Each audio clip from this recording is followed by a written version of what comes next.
Stephen Fry is one of Britain's most recognised public figures. He's enormously popular and successful. To welcome you to this most prestigious of prestigious events, the Orange British Academy Film Award. He also has a mental illness that 4 million other people in Britain struggle with. Looking back on it, can you think about what started it for you? I mean, where did it start to go wrong? Just some feeling came over me that this was the end. This was the time to bring the curtain down, to finish. There was nothing on earth to live for. 10 years ago, Stephen made a groundbreaking series that explored this condition. There's no doubt that I do have extremes of mood that are greater than just about anybody else I know. I'm fully aware I'm a very awful person to be with. I find it difficult to meet people's eyes. I find it very difficult to connect to people. I find it very, I just want to be alone, frankly. Speaking openly for the first time, he encouraged others to do the same. My father actually killed himself, well, just over there, actually, so it's not the best. The programmes had a huge impact and helped start a more open conversation about living with manic depression, or bipolar, as it's now called. The series also urged that as a society, we do more to help. So, 10 years on, have we? And do we understand bipolar better?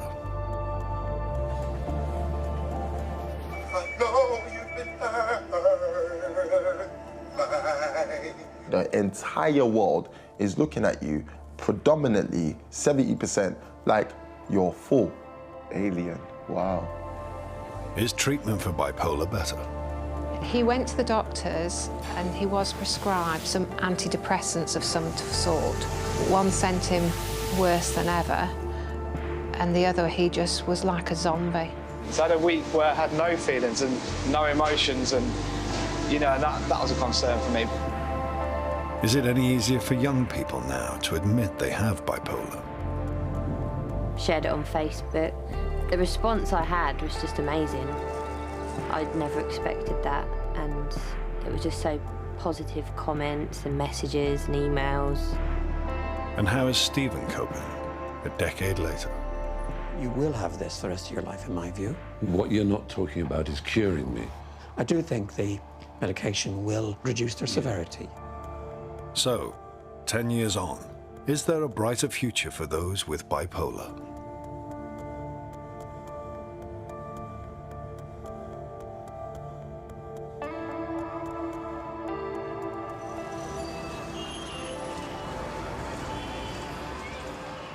Four years ago, Stephen's bipolar life reached a critical point whilst he was filming in Africa. I can recall interviewing a Ugandan minister who was a foaming, frothing homophobe of the worst kind behind the bill in Uganda that was supposed to make homosexuality a capital offence, in other words, a death sentence. I'm good, How do you do? Thank you. My name is Stephen. It was a very passionate interview, and I was very strong in my opinions, and he was very strong in his opinions. I will arrest you. I will arrest you. Don't promote, don't recruit, don't encourage others to come into your very unfortunate state. I hope... There was nothing else to do, so I could go back to the hotel. Okay, thank you. Thank you. But I knew I had a bottle of vodka in my room, and I knew I had a whole sponge bag full of pills. And I paced around, trying to analyse what it was that had disappeared from me. And it seemed as though the whole essence of me had disappeared. Everything that was me was no longer there. Just some feeling came over me that this was the end. And I just carefully lined up, I don't know how many of those damn pills, and drank all the vodka that there was there with the pills. The next thing I remember was I'm on the floor. An embarrassed member of the hotel is looking down at the carpet in the doorway. We've just got to get him to a hospital. It took 2 days to get Stephen back to the UK. He'd never been as low before. He decided he had to see a psychiatrist. It's easy to think that his slightly manic presentation is part of his personality. And therefore that when he says he's down, it's fake, that somehow it's an act. But that Uganda depression was clearly very deep. I have a dim memory of arriving here and... When you arrived, let me remind you, sorry that you were still alive. Yes, I was. Wanting to die and feeling that you should have died. Yeah. From 2 years ago, when we first met, despite being very depressed, you were also extremely manic in your speech. You talked and talked and talked about what life, the purposelessness of your life, how your skills meant nothing, your talents seemed meaningless, and your future seemed hopeless. So it was valuable to put you on the anti-manic medication and to get rid of the alcohol back at that point and look at your mood state. And I can remember that I was in pain, but I can't recreate it. But I remember thinking it, and I meant it. Stephen's psychiatrist immediately admitted him to hospital. Had he not expressed willingness to accept treatment, I would have applied for a section of the Mental Health Act at that point, because I was worried enough about him to believe that he might actually kill himself. We had somebody outside his door for most of the first day and night. There were 2 very bad days, and then suddenly you began to see a chink of light again. And, yeah, that's right. You gave me sort of... brightened up very quickly, very quickly. At the age of 56, Stephen got a formal mental health diagnosis of cyclothymia, mood swings that lead to disturbed behavior. But with the diagnosis came the medication, and that immediately made him feel much better.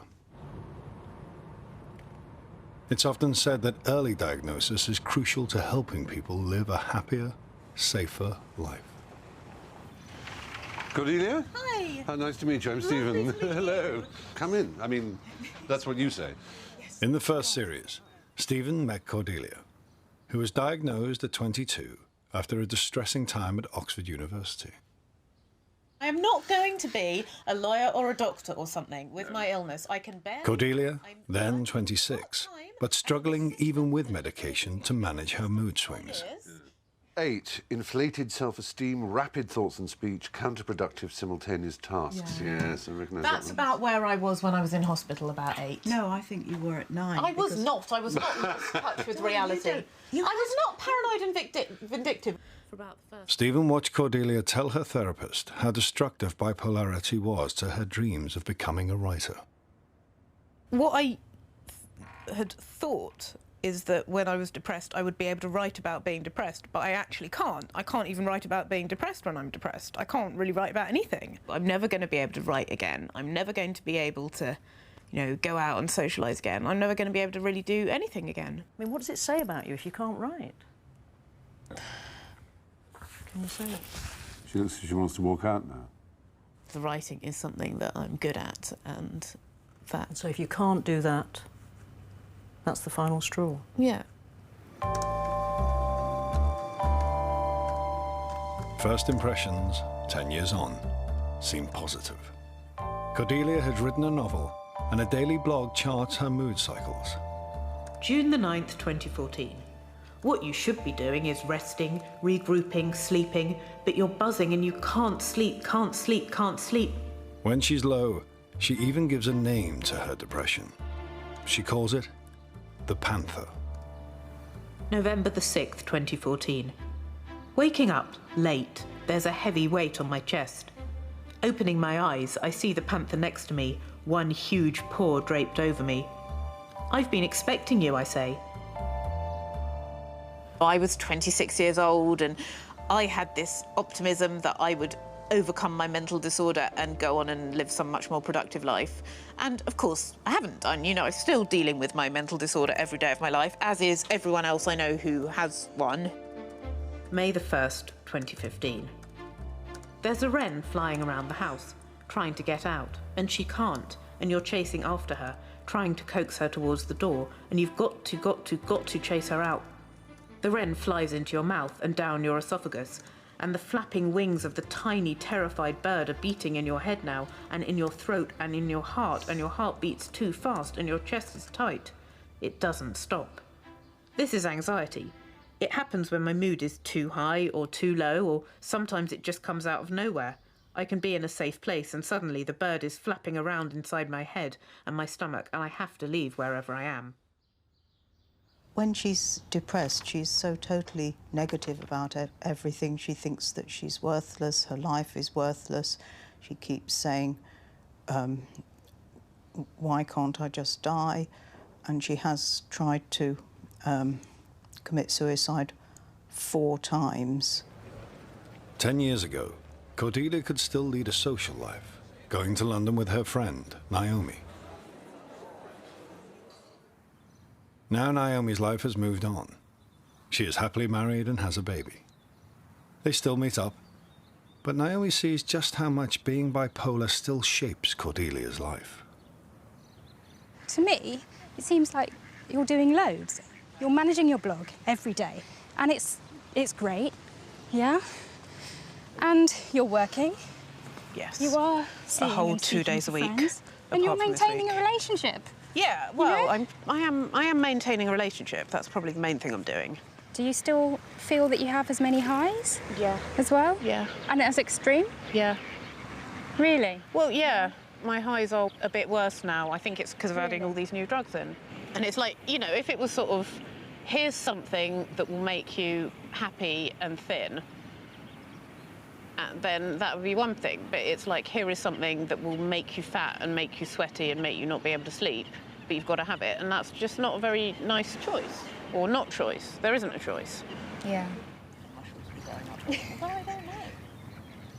She's extremely hard on herself. I can't stress that enough, really. She's achieving so much in her life with all these difficult things going on for her and the way that she feels, and it's, you know, it's just never enough for her. She's brave and courageous and all these things that she doesn't see at all. It's ruined any chance she could have had of having the sort of life that her friends have. When she's depressed, she won't speak to them. She won't return their phone calls. She doesn't want to see anyone. She just wants to be left alone. And it's not a very good basis for a friendship, really. So she lives a very restricted sort of life, really, for somebody of her age. 2 years ago, that restricted life suddenly got much worse. Cordelia discovered she developed a major physical illness too. This is a CT scan, and we're going to be scanning through your chest and your abdomen and pelvis today. A rash on her breast Cordelia had ignored was diagnosed as breast cancer, which has now spread to her skin and lungs.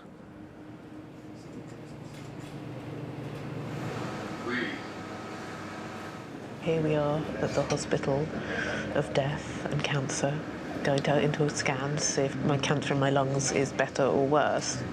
10 years ago, I had everything to look forward to, and now, basically, whether they slow it down a bit or not, I'm terminally ill, and I'm basically dying.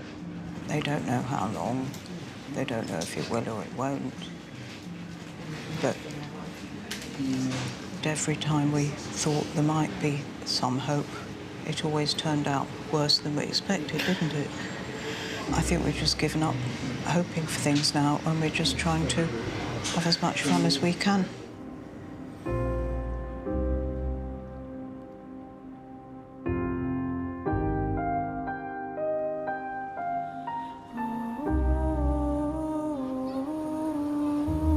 Almost every week, Cordelia visits London Zoo with her mother. Normally, it calms her. He's coming over to see us. Hello, JJ. See any of the cubs? But today, her mood is changing. Her normal pattern is 5 months high, 3 months low, and she's starting to feel low again. I just feel really tired now. I expect you to. Just feel quite sad, haven't got much energy, finding it very difficult to do my basic things like going to the gym. Really just want to sort of be with my mum, and yeah, like now I just really want to sit down. Just feel really, really, really exhausted. It's just as if a light has gone out, isn't it? I can always tell. I can't really explain it now because I'm actually just too tired. Well, I think you'll just have to try and believe me when I say that in 2 months' time you will be feeling much better. Well, let's hope so. Yes. So I hope I'm still alive by then.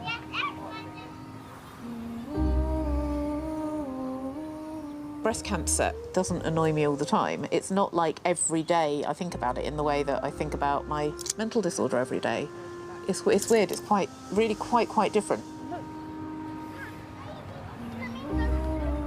Depression is just worse than anything because it's, you know, it's a mental anguish and mental agony. With her early diagnosis, Cordelia knew why she had severe mood swings, but clearly it's not helped her to live with them.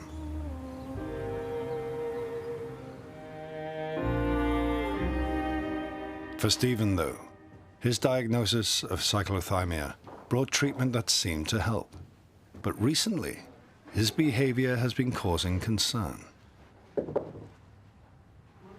Despite being on medication, he's becoming increasingly manic, and his psychiatrist is considering a new diagnosis. When I had that very manic episode earlier this year, when I was hyper, I was changing the colour shades of the trousers hanging in the wardrobe so that they went in one, you know, proper sort of gradation. And I was being, I suppose some people call it OCD. Forgive me, but you talk rapidly, and you always have. When you go a bit high, do you notice that speeds up? I don't notice it as much as those close to me do. Yeah, my sister does very clearly, and will text me straight away after we've had a conversation on the phone. So friends and family can get a sense that you've gone a little high. Some people think that being high is a rather jolly, happy, great place, but I think at times it makes you quite distressed as well, would you?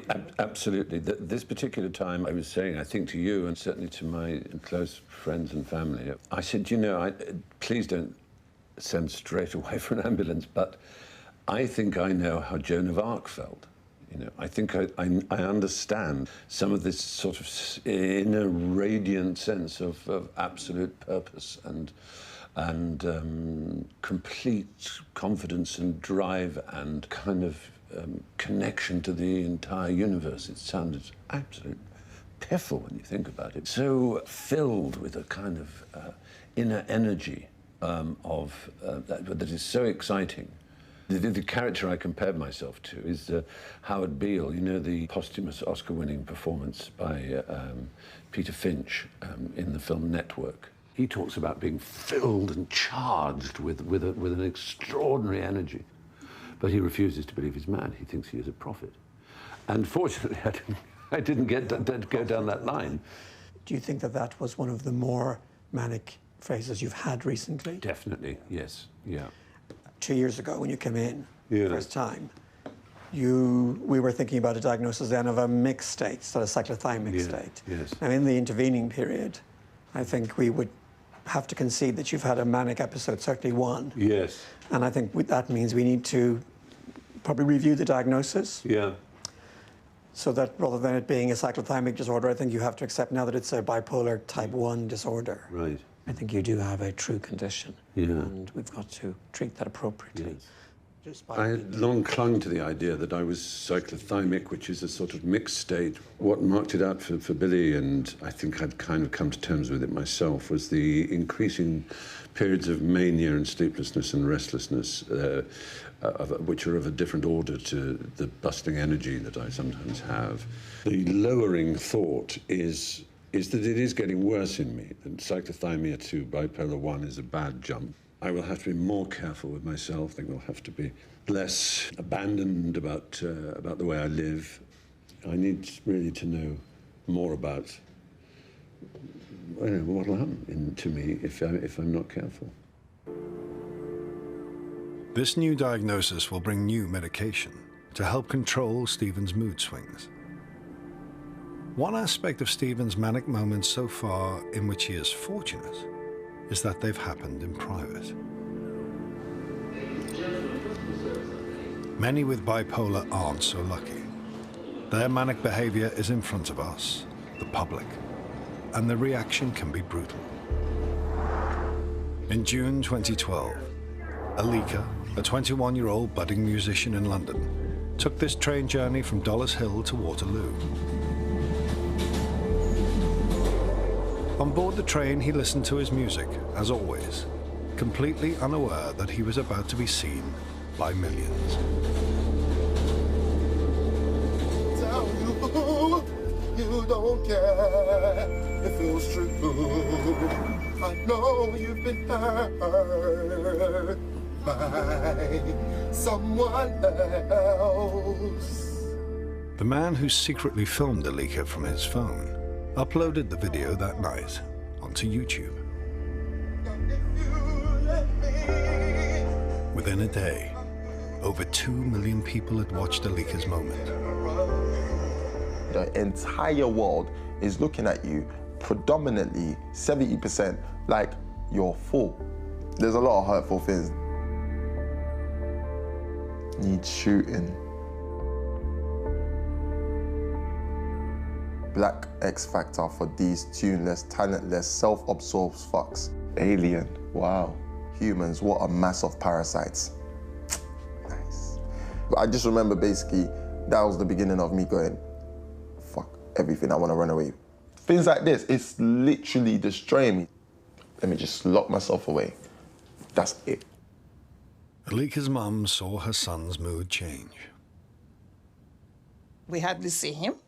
He hardly slept. I realized this boy is not sleeping, he's not eating, he's not going to work. This was one of the things I was doing in my room while I was secluded. And this is like a baby picture I've got. At the back of it, I basically wrote what I thought was my will, because I really thought I was gonna die. The first thing it literally says is, Alika, you are not a bad person. This is actually stains of water, which was from my eyes, as I was writing that. So this is literally my dry tears, writing it in a dark room. I asked him, what is happening? He said, I've taken some few days off. That went into a week, into 2 weeks. And I said, something is not right here.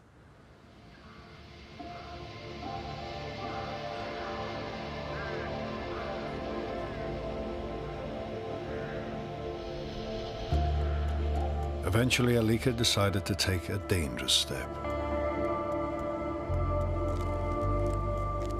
Basically climbed out of my room. Just wanted to get away from everything. I was trying to really end it all. And then my brother came in and he's seen on my laptop that I had researched how to commit suicide. And I think he thought I was bluffing or it was all staged. So I climbed out even more. And I was basically kind of like right at the top. And I was thinking, and I was pretty much ready to do it. And that's when I think my brother realized it was real. And that's when they called police. Before I know it, I'm getting literally picked up and carried like a dead body down the stairs, handcuffs on my wrist, dragging me down in the most weirdest position. Like, we're carrying him, some on the leg, some in the hip, some on the hand, and he's screaming. Don't let them take me. Don't let them take me. Mom, you can't let them do this. You can't let, I don't want to go. I'm not crazy. Don't let them take me. I just kept on screaming that out. I was very frightened, very frightened.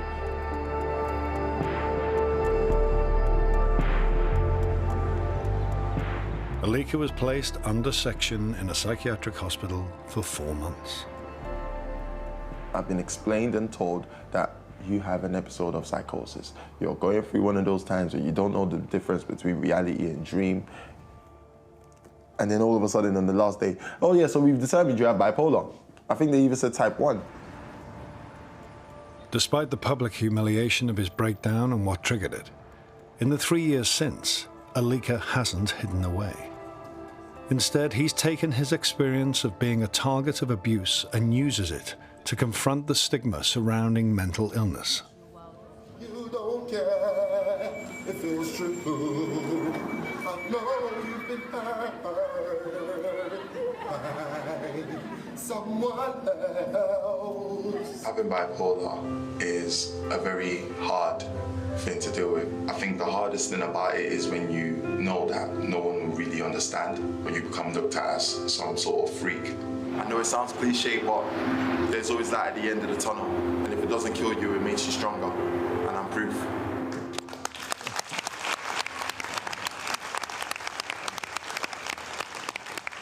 I thought of it, he's just another crazy guy on the train. Yeah. You know? So you get a lot of that in London.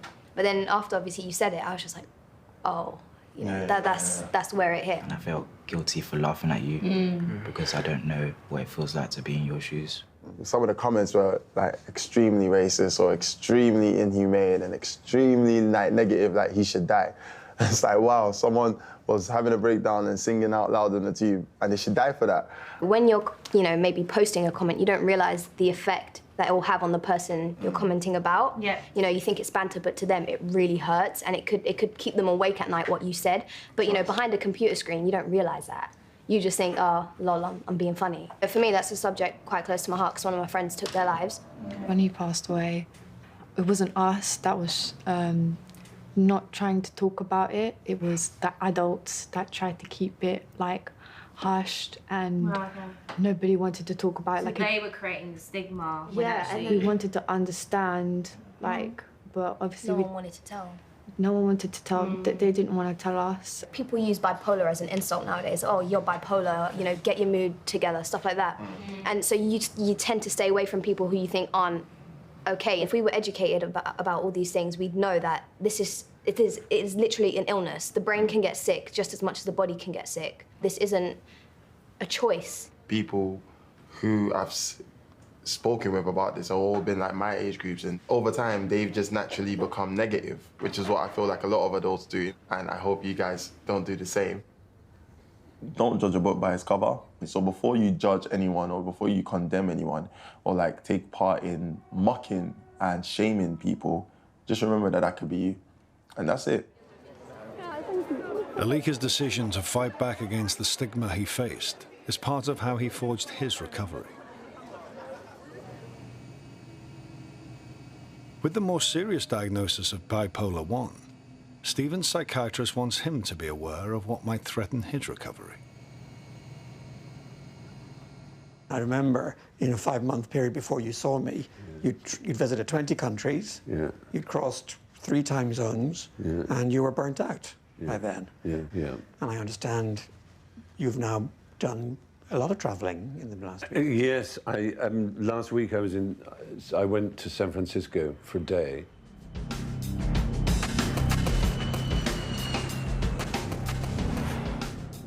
I landed there at 5 in the evening, had a series of meetings till about 11 at night, and then got up at 5:30 in the morning San Francisco time, and then all the way through the day till 4 o'clock when the flight back to London was.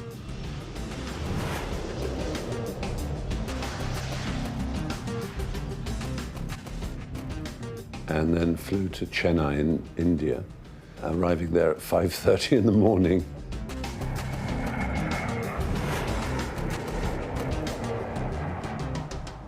And then that filming went on till 10:30 in the evening, and the next day was another 12 hours. In fact, it was up to midnight, and then I had an hour to get back to the hotel and pack and go to the airport. It was a 3:30 in the morning flight back to England.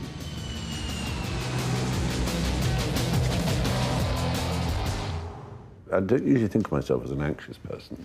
Just the act of going out of the house, I felt this kind of dead weight of anxiety on me. Do remember that with people with bipolar disorder especially, crossing borders, jet lag, they're all pressures that can actually cause a disruption. I'm not going to say that they'll cause a breakdown, they won't necessarily do that, but they are stressors, and you need to be particularly careful that you manage them properly. Does your sleep get disordered? The most important thing for me now is to get a solid 8 hours, and I know I won't unless I have an Ambien and a diazepam or an Ambien and a Xanax. So that's you, in a way, creating sleep. Yes, if I take that and Xanax and a good couple of vodkas, I know I will get straight to sleep. And I know I'll wake up without feeling fuzzy or in any way affected. I want to pull you up on that because, frankly, that's what I don't think you should do. It's not wise or safe to rely on self-medicating with alcohol. Remember, alcohol is a very powerful drug. It's also a depressant. You're on an antidepressant. And frankly, if you take an antidepressant with one hand and a depressant with the other, they'll meet in the middle of your brain and have a bit of a car crash. And little bits go in everywhere, and that would mess up your thinking. So you will be a little zonked in the morning. What can make you high? As I mentioned to Stephen regularly, travel, sleeplessness, not taking care of yourself, poor exercise, and of course, drugs and drink. If you drink a lot, or use cocaine, or use stimulant drugs, you may drive yourself into this condition because you're already predisposed towards it. So there is an interplay between what you do with your life and the condition you may have inherited or you may have developed. Many people like Stephen self-medicate their condition with alcohol and drugs to help them deal with their moods. At the same time, they are often very reluctant to take the medication their psychiatrists have prescribed for them. They hate the side effects and try to manage their lives without medication. That led Stephen to his crisis point in Uganda. It's brought Scott Martin, a chef in Lincolnshire, to a crossroads in his marriage and his job. I had a bit of delusions where it's like an obsession with Annie Lennox. Thursday night, he had completely lost touch with reality and really frightened me. I was listening to her songs and I believe that there's like hidden messages in the songs just for me. Particular lines in the songs that I thought, well, that's me, you know. And he just thought he had time travelled till now and that he was actually the age that he is now, but in the 80s. This wasn't all real to him. She's obviously been put on this earth to write the song for me, and it all adds up, and you know, this is how I am. This is what frightens me, Naomi, because he lost touch with reality, and I'm telling him that this isn't true. I'm worried that one day you're going to wake up and think you're some sort of angel. No, if he does believe he's an angel and he can fly, would he actually attempt to fly? But this is sort of why I want him sorted now. I've said to him, the last time he was in a real bad place, I sort of said, if you don't get sorted, you're going to lose everything.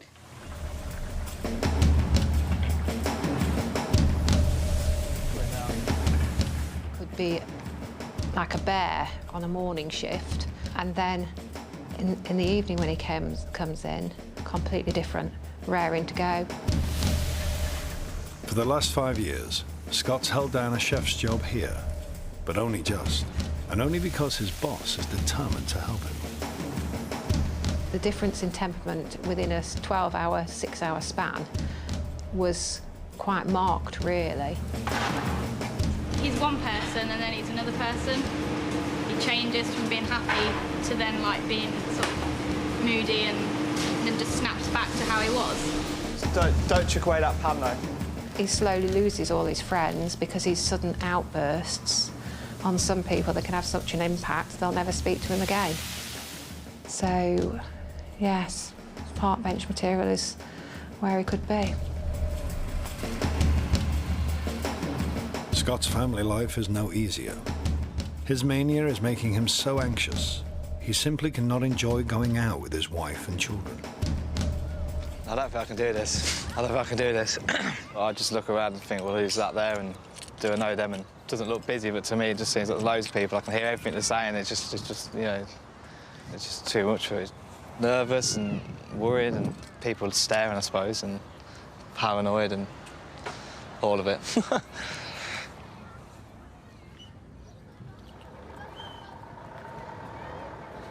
This isn't the first time that we've gone anywhere and he's ended up sitting in the car on his own while I've gone off and done whatever with the kids.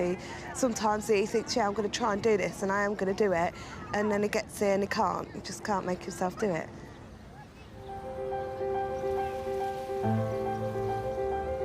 Scott's increasingly disturbed behaviour has driven his wife to breaking point. Hayley said, you know, this can't go on no more. If you're not willing to help yourself, you've got to go and take something, basically. I mean, it's like an ultimatum of it's either this or nothing, really. So Scott now finds himself back at the psychiatric clinic he came to over a year ago. Then he was put on medication, but after just a few weeks on the drugs, he came off them. He was very anti-medicine because he told me very clearly that taking medication from a psychiatrist is very stigmatizing for him. He didn't believe in it. We discussed about a lot of treatment options, and I told you to go and, read about it. Have you gone through that? Yeah, I've sort of picked one what I'm particularly interested in, so which appeals to me the most. So. And that is? Lithium, yeah. Oh, good. Lithium is a very strong, very powerful, very well-established, very evidence-based mood stabilizer.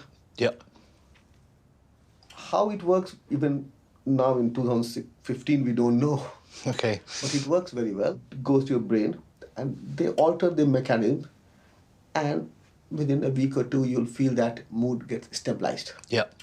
But like any other chemical that we use, it also has side effects.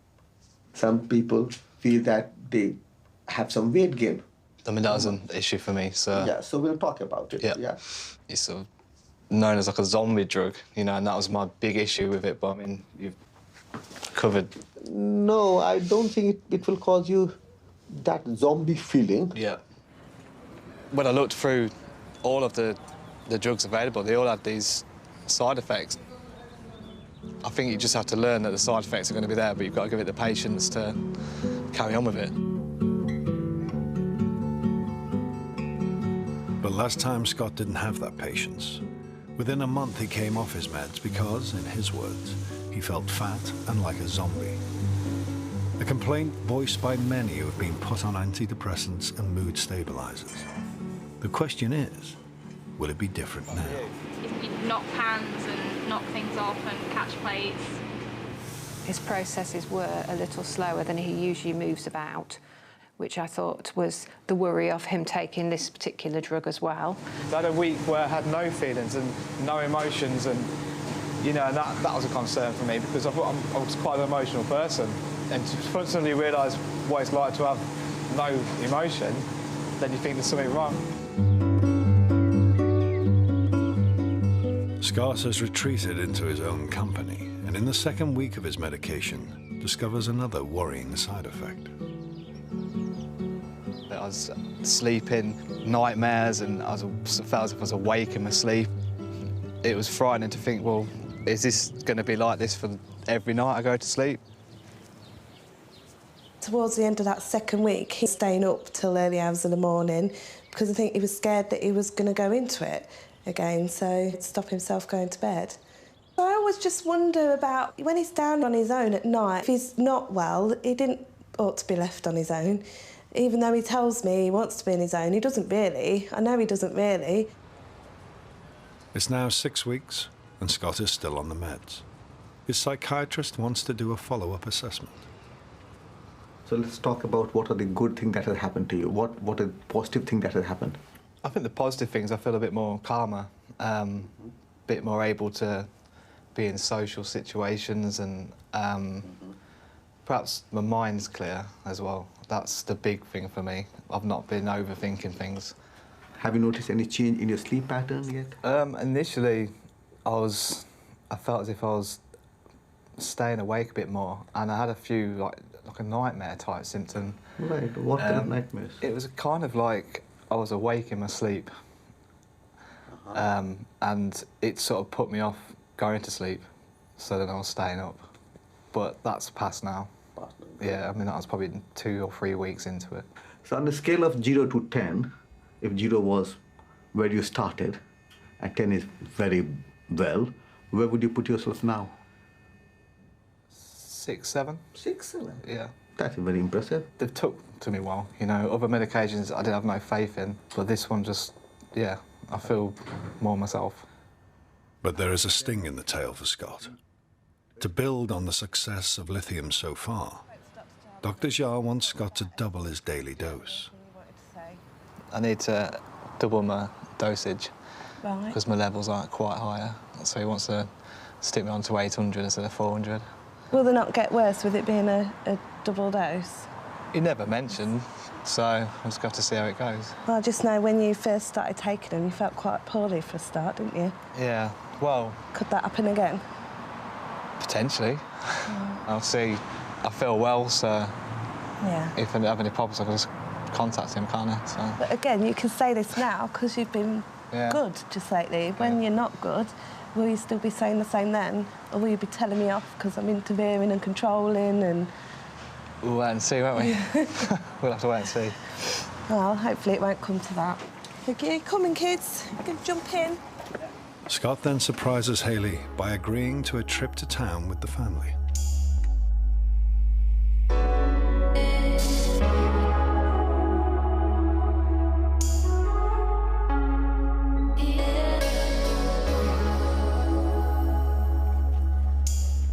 Calm down, please.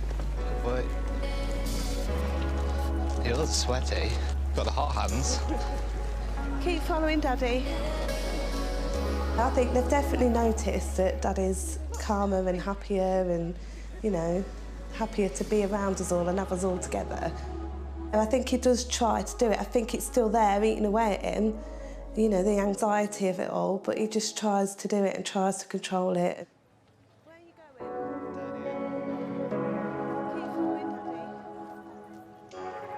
I do think that he can do this if he really wants to do it, but when he's low, he's not himself.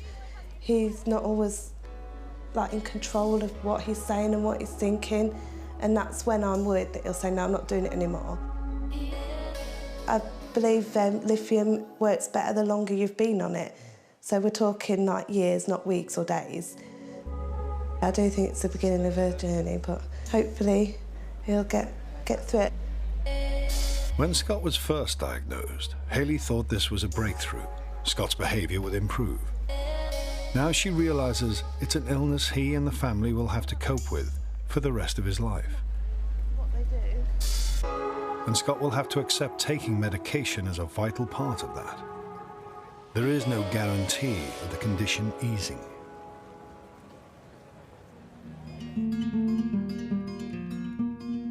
In terms of just reminding me of how serious this is, was the suicide of Robin Williams, a man of such extraordinary grace and kindness. There's a myth around that manic people are all very happy people. They're often not.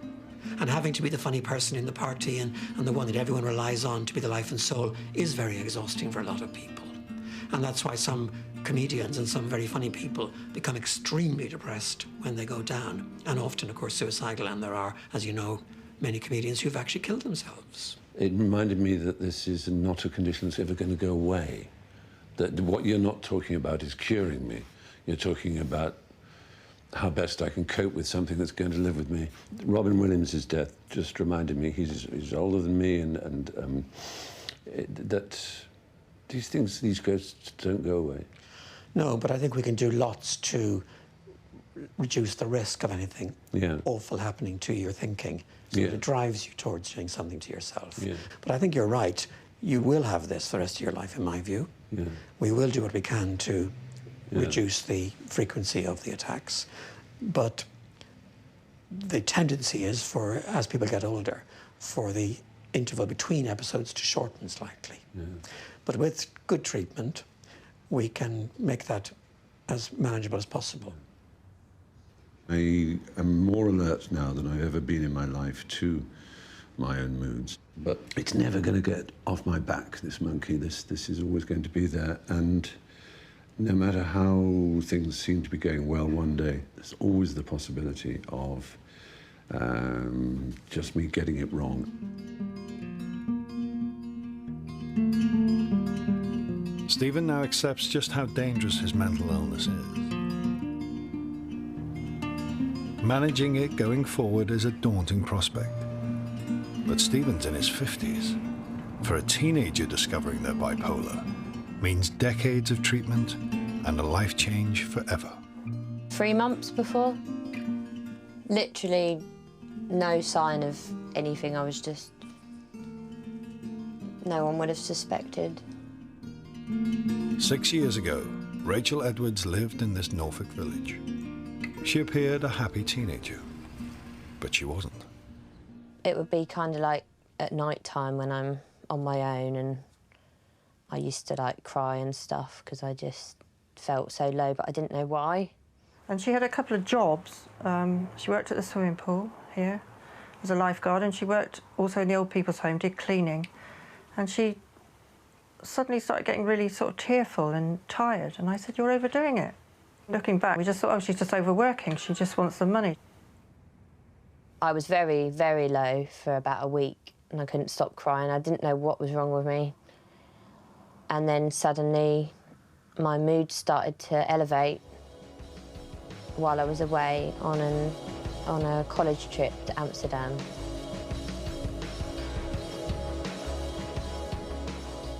When I was in Amsterdam, I went to an art gallery and I was looking at all the paintings and the letters he'd written, and I had an idea that I was Van Gogh.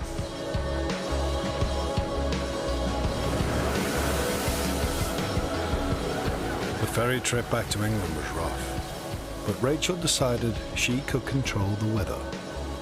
She was found on deck, screaming at the storm.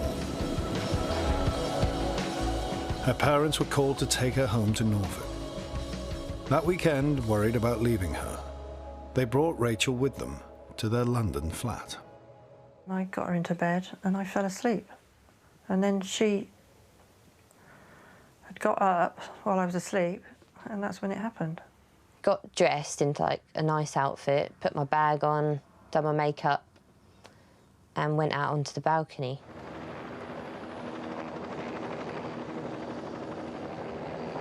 And there were some helicopters outside, and I thought that they were there to film me coming out on the balcony, and that they were going to film me flying, because I felt like I was like a really special person. And then I got up because it was like a high ledge, and stood on that and jumped. And I woke up and she wasn't there, and it was kind of like, where is she? I thought, oh, she's been in the kitchen or something, she's gone to get something. And I went, and of course the door was open. The balcony door was open. And I went on, and she was sort of screaming down the bottom. Sort of. Mum said I was screaming, I don't want to die, I don't want to die. So no intention was suicidal when I was like this. It was just, I was just very confused. The fall of 50 feet broke Rachel's back, and she spent months in hospital. It's weird because I can move my legs, so you wouldn't think I'm paralysed, but I'm actually paralysed from here down. When I got told I'd never be able to walk again, that was just the worst feeling ever. I thought my life was over. The hospital diagnosed Rachel's broken body, but not immediately her broken mind. Perhaps not surprisingly, because it usually takes between 7 and 8 years of people exhibiting really troubling behavior before a true diagnosis is made. So Rachel left hospital still manic. 18 months later, she had a second episode. This time, her friends saw it coming. Well, Mum found this earlier, this whole folder. This is some of the stuff that I did. You remember writing all I remember just going manic with the colours and the pens. So it just doesn't make any sense at all. It just shows how random your thoughts were at the time. This was my head, if you know what I mean. Just all these things all at once. You did go really childlike. Yeah. I think that's how we noticed probably Yeah. the second episode was coming. It was really excitable. Yeah. When I got ill the second time, did you worry, like, that I was going to have another accident or something? Yeah, I did. I was really worried. You were Before like my rolling accident. around on the floor in the supermarket. I can't even remember this. We just stood there and cried, I think. Yeah. Just because it was such a shock. It was like, what's happened?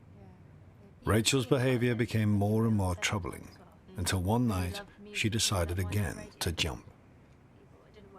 I still had these feelings that I would be able to fly, despite everything that had happened to me. I went upstairs one night and I got dressed up again, and I thought someone was sitting outside my window and that I was going to fly off with them. I went to bed and I thought, I'll do it later when everyone's asleep.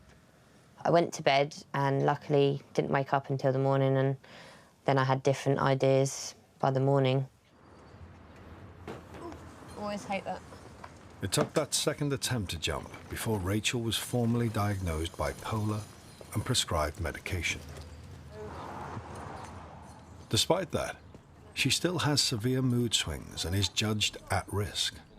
Her mental health nurse wants her to agree to being sectioned if her behaviour becomes extreme again. You know, if things got really bad, we would actually, I don't know what your thoughts about using the Mental Health Act as a last resort, I guess, for you. But I don't really know what that is. The Mental Health Act would be where if you felt, Pete, I'm not going to go into hospital, I'm feeling too great, things are amazing, and I was really concerned about knowing where this could lead in terms of your elevated mood. That we consider having you in hospital for a little while until we can get you back stable again. I do get the low dose that I was saying last time, but I try and get myself out of them. We need to watch both ends of the spectrum, don't we? Hopefully that won't happen, but... Yep, no, hopefully not, because we've got all these other stages in between to prevent that, but we have to talk about the other... The last resort. The last resort, yeah. Yeah. We need to take steps to ensure her safety, and if Rachel's gone beyond the point where she would come in for a voluntary admission and has lost capacity due to the mental state, then we need to protect her from herself, and we need to get her into hospital where we can stabilise it and get her back to her normal self as quickly as possible.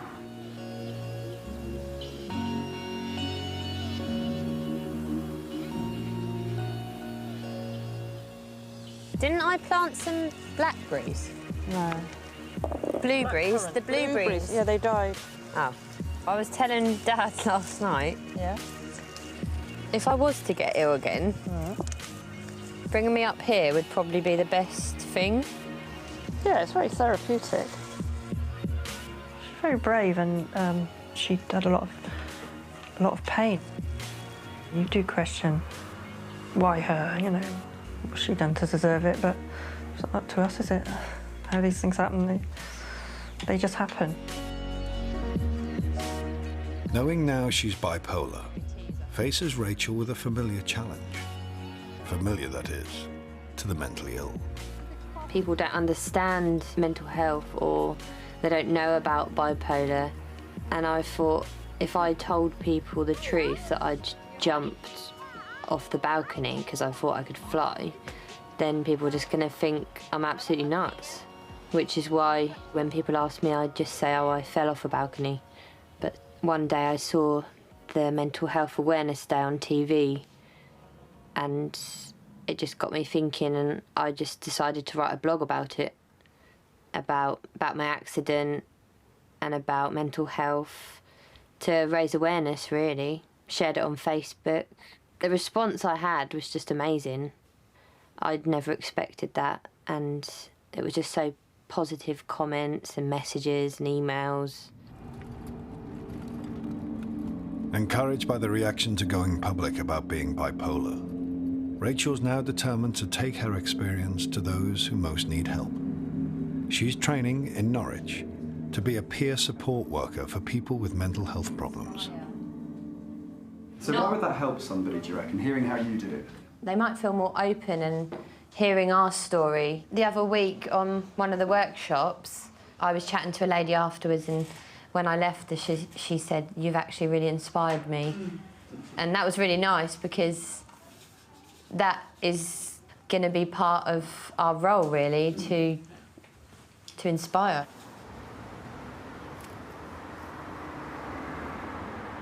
Three months later, she got what she never imagined would be possible again: a job. Actually getting a job, to me, is massive. And my older brothers actually said to me after my accident, one day you'll use what you've been through to help others. I didn't really ever think about it. It feels like I am meant to be doing it. Being open about her mental illness is now central to how Rachel lives her life and how she intends to survive with her condition. I didn't lose any friends. They gradually brought me back into the world, and they'd come round, see me, sit with me while I cried. They don't feel sorry for me. They just include me in everything. Let's get in front of the stage, Rex.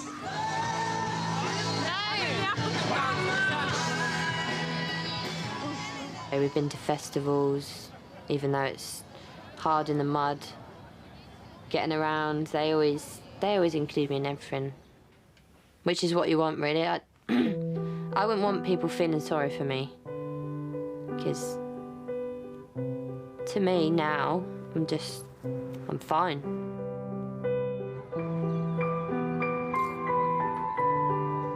"10 years on, it's still difficult for people who are bipolar. They struggle to take medication, to get quicker treatment, and to live with stigma and the fear of it.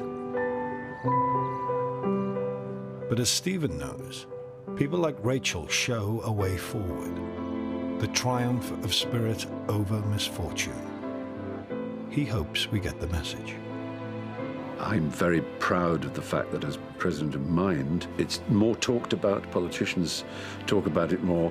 You know, it's in the culture more and it's understood more, and it's extremely pleasing that so many people do make a difference and care about it.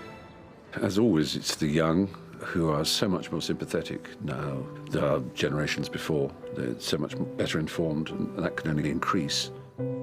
You have to find a way for us as a society to value everyone, including the mentally ill, and in fact the mentally ill perhaps more than anyone, because they're a submerged minority but a huge one, and their difficulties make life harder for them to deal with and to find the right way through. They really do.